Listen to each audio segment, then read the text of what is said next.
Selamat pagi. Jadi hari ini saya akan menjelaskan namanya faktor-faktor yang mempengaruhi daripada struktur itu sendiri. Faktor-faktor yang mempengaruhi struktur itu sendiri, yang pertama itu adalah kriteria desain struktur.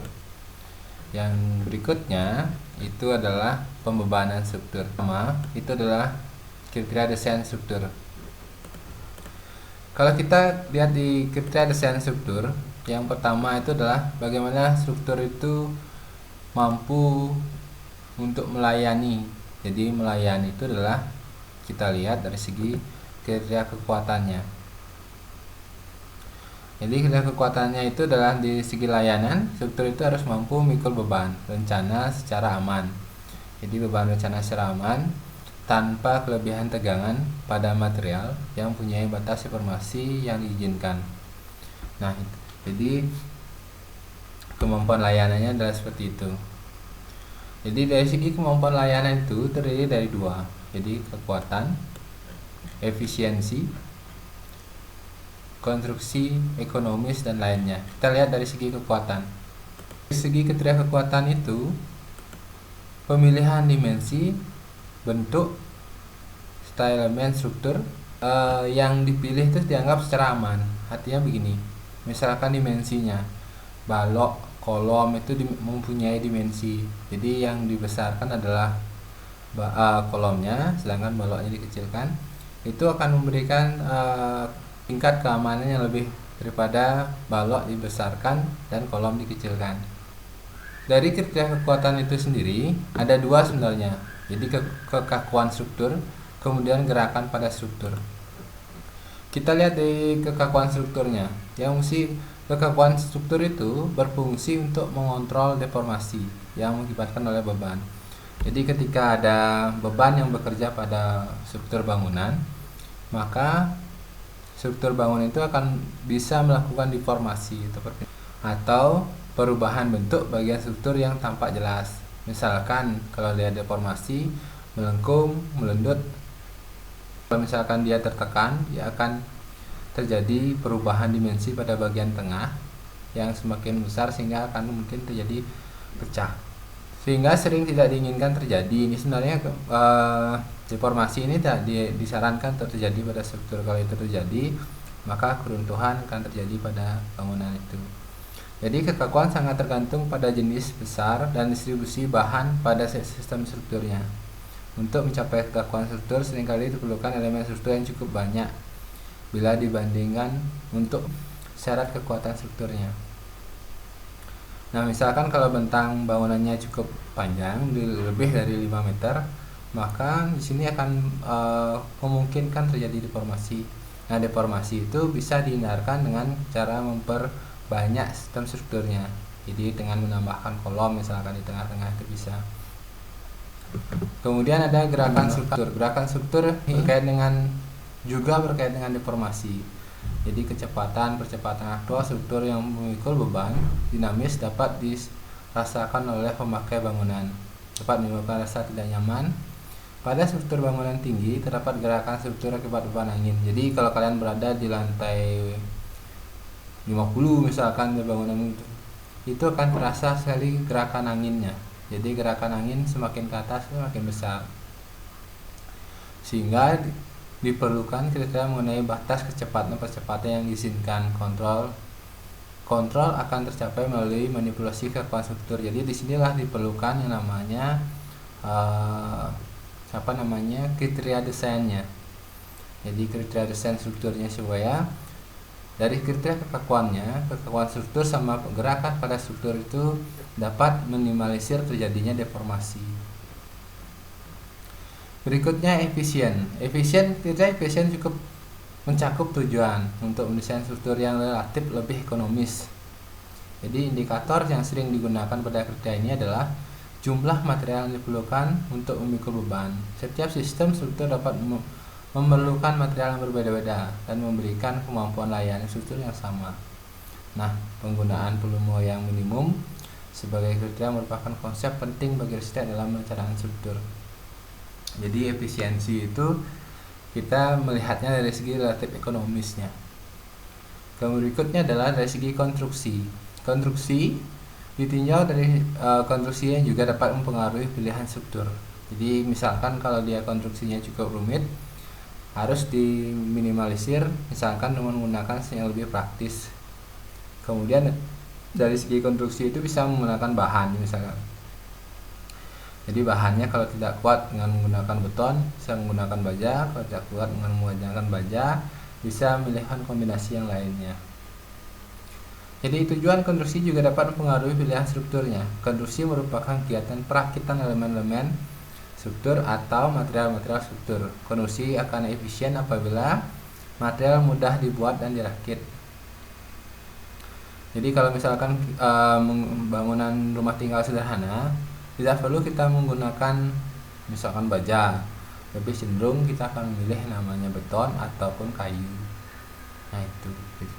Kemudian lagi satu adalah ekonomis.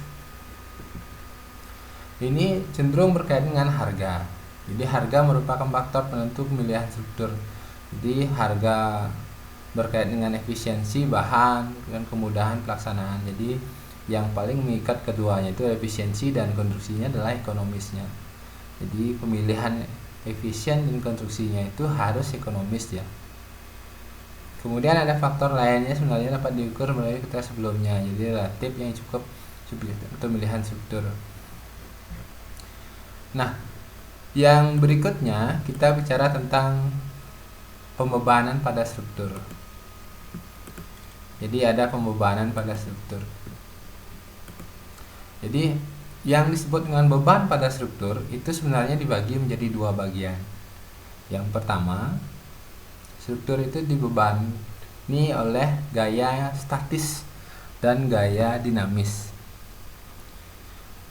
Apa itu gaya statis dan gaya dinamis? Kita lihat dari segi bagannya, skema pembebanan strukturnya.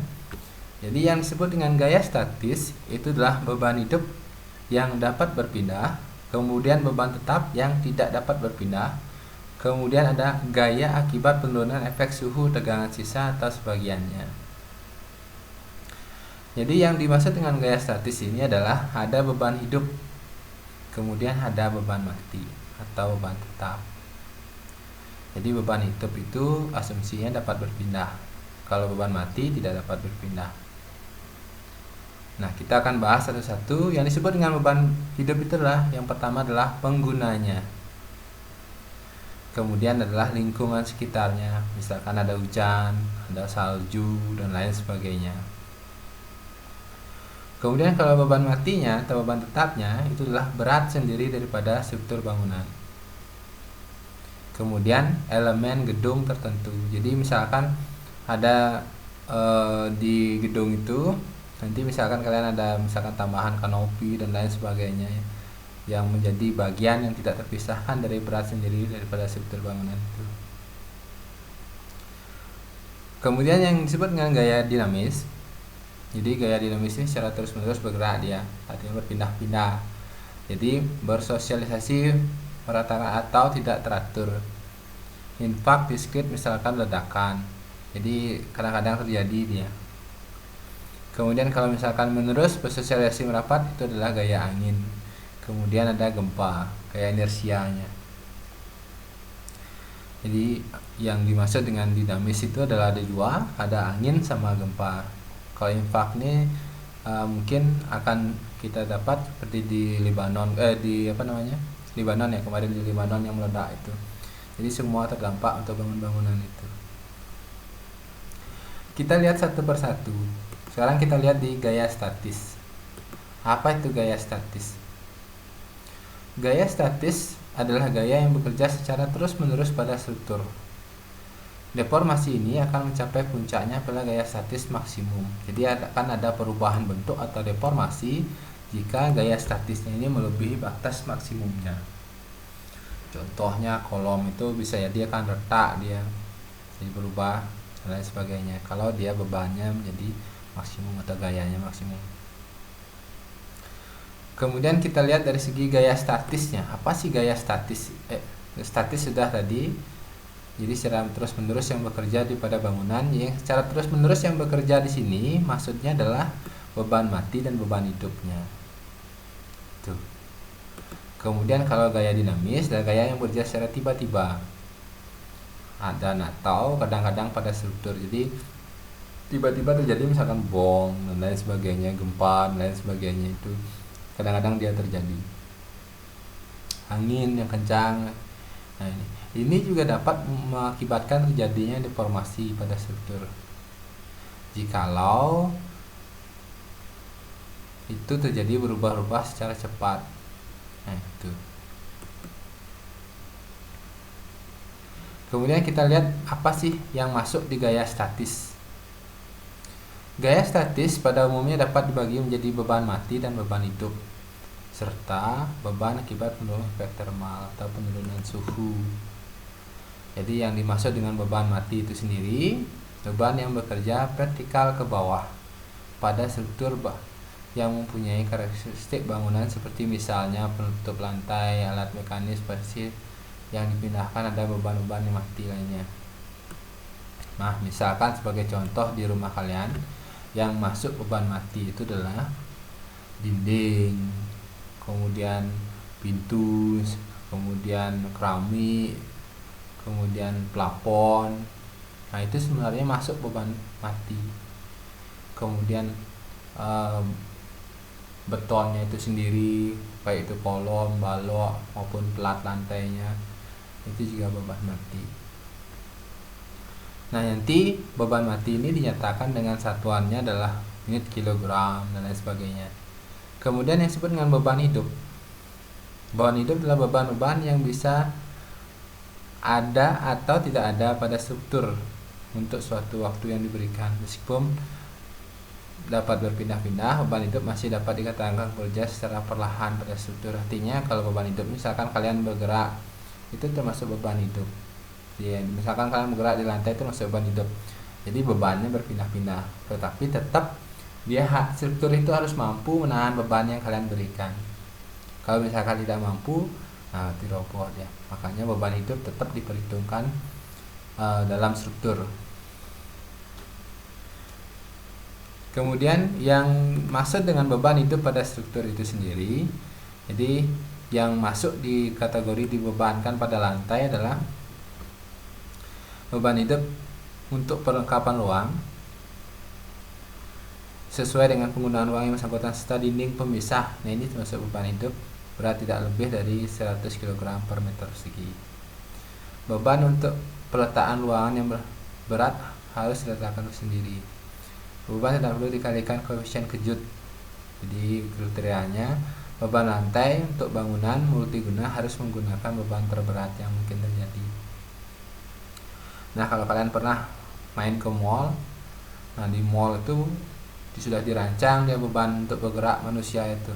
Jadi manusia yang bergerak itu mungkin sudah dihitung ribuan untuk setiap 1 menitnya, sehingga beban yang bekerja pada lantai, beban hidup yang bekerja pada lantai itu sudah diperhitungkan. Contoh rumah sakit, sekolah itu juga sudah diperhitungkan. Jadi beban hidup pada lantai, kemudian beban hidup pada atap bangunan. Jadi kalau beban hidup pada atap bangunan, jadi untuk bagian atap yang dapat dicapai orang harus digunakan minimum sebesar 100. Jadi kalau kalian menghitung yang namanya struktur, nanti harus ditambahkan 100 meter persegi untuk beban yang ada di atap untuk setiap 1 meter perseginya.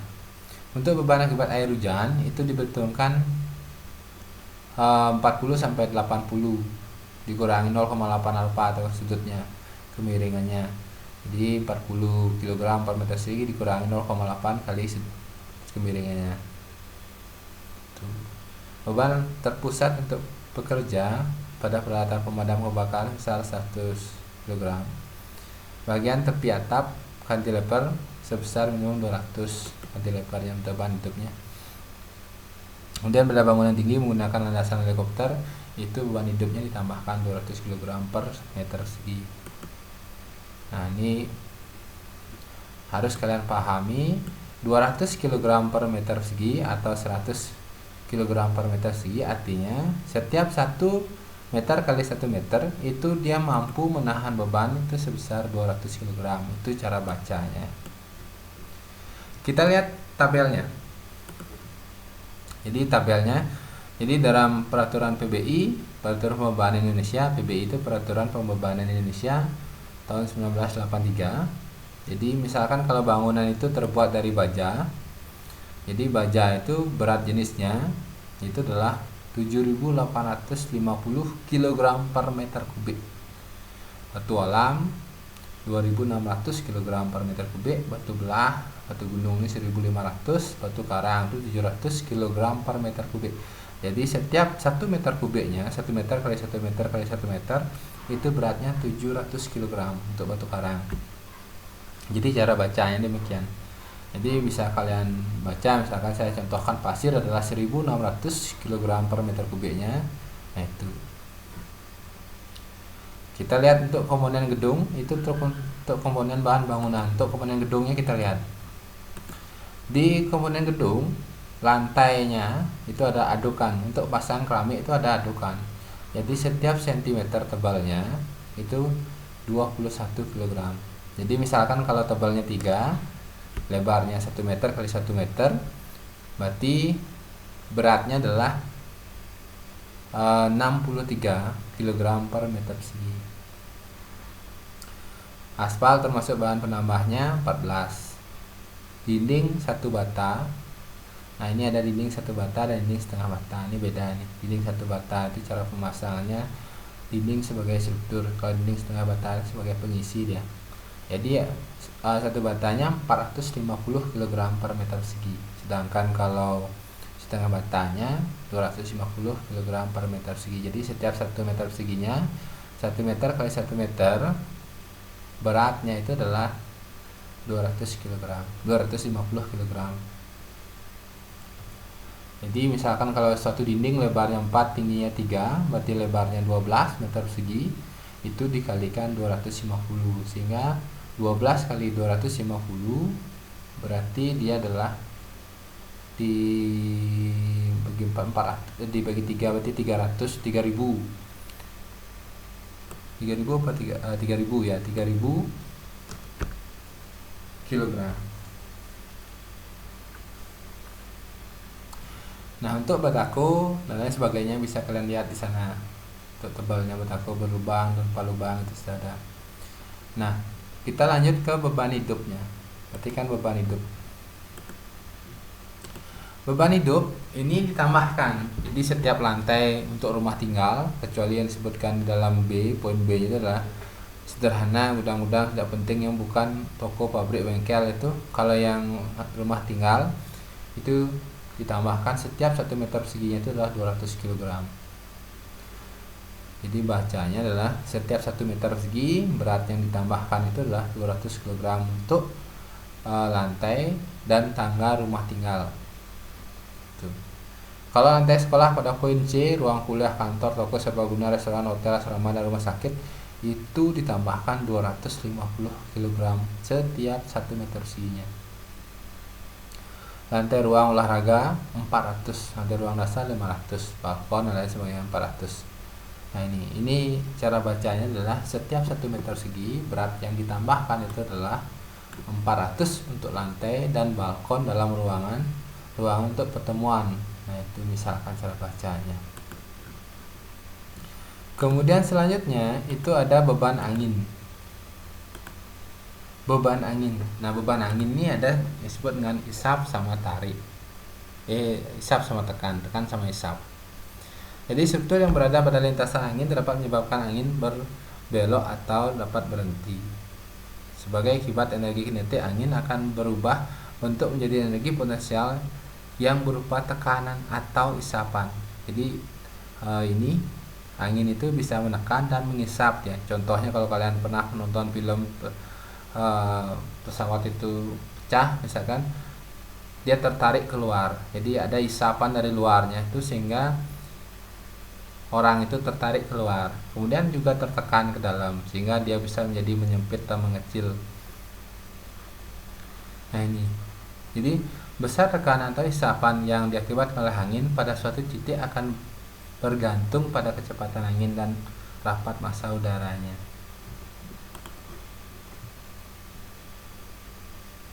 Jadi, nah rapat massa udara ini tergantung lokasinya. Misalkan di pantai itu cenderung lebih besar udaranya, di gunung cenderung lebih kecil.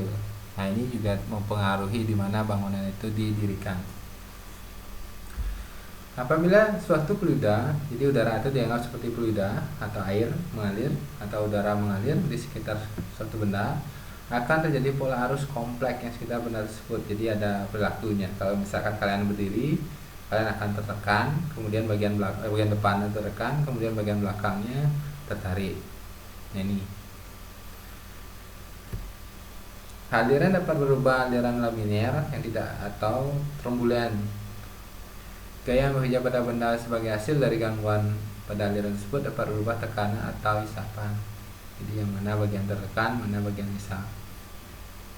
Nah, kalian bisa lihat contohnya untuk bangunan gedung tertutup. Jadi di bangunan gedung tertutup itu ada gambarnya, ada koefisien besarnya tekanan di sebelah letaknya, sebelah sampingnya tekanan udara itu kecepatan 0,5 itu dia akan menekan. Sebelah timurnya, sebelah kanannya itu, sebelah kirinya tertekan, sebelah kanannya tertarik. Nah, ini itu disebut dengan tekanan dan tarik. Jadi kalau bentuk atapnya seperti yang nomor 1 atau nomor 2, bagian kirinya itu tertekan, bagian kanannya tertarik. Kalau posisi atapnya gergaji, nah ini tergantung dari posisi atapnya, bentuk-bentuk atapnya. Nah, gedung terbuka sebelah, artinya adanya gedung terbuka sebelah kayak bengkel dan lain sebagainya juga sama dia. Kita lihat ada tekan, ada tarik. Dia perilakunya bagian mana dia yang tertekan, bagian mana dia tertarik. Dan kalian yang perlu kalian perhatikan di sana yang bagian terbukanya. Yang bagian terbuka tekan, juga tekan. Kemudian kalau kalian berbicara pada apa istilahnya di dalam ruangan itu, jadi udara itu berputar ya, bersirkulasi, sehingga bagian atapnya itu akan tertarik, kemudian tertarik keduanya. Nah, itu dipengaruhi oleh di bagian mana pintunya terbuka. Kemudian atap pelana biasa tanpa dinding. Misalkan atap pelana biasa tanpa dinding, kalau kalian perhatikan, misalkan kalian berada di lapangan futsal dan lain sebagainya, itu yang tidak ada dindingnya, proyeksi untuk arah anginnya seperti gambar ini. Nah, kalau yang misalkan ada talang dan lain sebagainya seperti ini, dia di bawahnya atap pelana tanpa dindingnya. Atap miring sepihak, misalkan ini adalah atap miring misalkan garase dan lain sebagainya, seperti itu dia tekan semua. Kemudian dinding yang berdiri bebas. Nah, dinding yang berdiri bebas, di mana arah anginnya disitulah tekanannya, bidang itulah yang disebut dengan tekan. Nah, coba diperhatikan itu. Yang terakhir itu adalah beban gempa. Yang terakhir adalah beban gempa. Jadi beban gempa itu rupanya fenomena getaran yang dikaitkan dengan kejutan gerak bumi. Jadi gempa ini kejutan berkaitan dengan benturan tersebut akan menjalar pada bentuk gelombang. Jadi sehingga bangunan itu akan terangkat ya. Gelombang itu menyebabkan permukaan bumi dan bangunan atasnya bergetar. Jadi pada saat bangunan bergetar, timbullah gaya-gaya pada struktur bangunan karena adanya kecenderungan massa bangunan untuk mempertahankan diri dari gerakan. Nah, ini ada perlawanan dari massa bangunan, dari berat sendiri bangunan itu melawan getaran yang terjadi akibat gempa. Nah, massa dan kekakuan struktur yang istilahnya juga periode alami dari getaran yang berkaitan merupakan faktor terpenting dalam pengaruhi respon keseluruhan struktur terhadap gerakan dan besar serta perilaku gaya-gaya yang timbul akibat dari getaran tersebut. Jadi ada struktur yang cukup fleksibel seperti yang umumnya dapat struktur gedung misalkan, itu cukup fleksibel ya terhadap respon fenomena tersebut. Nah, untuk beban gempa itu juga dibagi menjadi dua, itu model statiknya kita lihat. Jadi kalau kita lihat dari segi model statiknya, karena rumitnya analisis, nah ini sebenarnya butuh pengalaman untuk menghitung, jadi cukup rumit ya untuk analisis dinamis daripada model statis untuk mempresentasikan gaya gempa sangat berguna. Jadi gaya gempa ini diaplikasikan sebenarnya pada joinnya setiap pertemuannya.